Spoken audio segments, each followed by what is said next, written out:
का मजमा लगा हुआ है, सहाबा का मजमा लगा हुआ है। अल्लाह के नबी ने पूछा सहाबा से, अरे भाई बेहतरीन औसाफ वाली औरत कौन सी होती है? कितना खूबसूरत सवाल पूछा।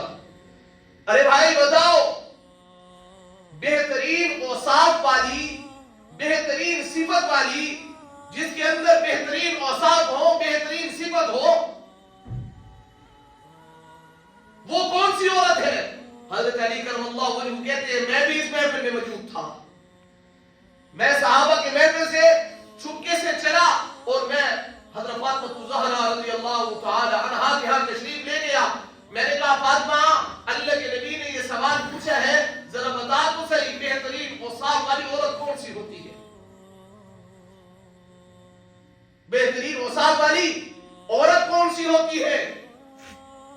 हज़रत फातिमा ज़हरा रज़ियल्लाहु तआला अन्हा ने फरमाया, बेहतरीन औसाफ वाली औरत वो है जिसको ना कभी कोई गैर महरम देखे, ना वो किसी गैर महरम को देखे।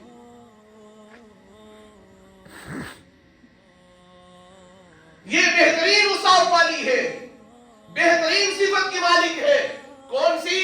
फरमाया, जिसको ना कभी किसी गैर महरम ने देखा, ना कभी उसने किसी गैर महरम को देखा। हज़रत फातिमा ज़हरा रज़ियल्लाहु तआला अन्हा फरमाती हैं, सारी जिंदगी के अंदर इस चेहरे को या तो अली ने देखा है या मोहम्मद रसूलुल्लाह ने देखा। इस चेहरे को या तो अली बिन अबी तालिब ने देखा है या मोहम्मद रसूलुल्लाह ने देखा है सल्लल्लाहु अलैहि वसल्लम। इसके अलावा इस चेहरे को कभी किसी गैर महरम ने नहीं देखा। हया तो ये है।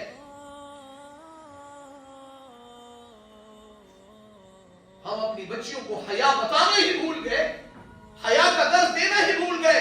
मैंने जहेज के अंबार लगा दिए, मैंने जहेज के ट्रक दे दिए, मैंने अपनी बेटी को हया न सिखाया। मैंने सब कुछ दे दिया दुनिया जहान का। पूछने वालों ने पूछा, बेटी को दिया क्या है? फरमाया, 3 ट्रक सामान के भर के ले आई है। किसी पूछने वाले ने, बड़े मियां ने पूछा, अरे जहेज के अंदर तो सब कुछ दे दिया, क्या बेटी को तरबियत भी दी थी? आज का माशरा क्या है? जब हम बेटी को विदाई करते हैं, एक औरत कुरान ले आती है, कुरान हम सर के ऊपर रखते हैं और नीचे से, कुरान के नीचे से गुजारते हैं। इससे बड़ी बेहयाई और कुछ हो ही नहीं सकती। अरे कुरान तो जिंदगियों में सजाने के लिए आया था। ये कुरान बेटी को बताता, खामद के हकूक बताता, वो तो बता ही नहीं। कुरान को सर पे रख के आज कुरान के नीचे से गुजार रहा है। बेटी को तरबियत दी ही नहीं, जहेज के अंबार लगा दिए, सब कुछ दिया, एक ना दी तो तरबियत ना दी। अगर काश के तू तरबियत दे देता, हया का दर्स दे देता, तो आज उसको सामान की, जायदाद की और इस चीजों की जरूरत ही ना पड़ती।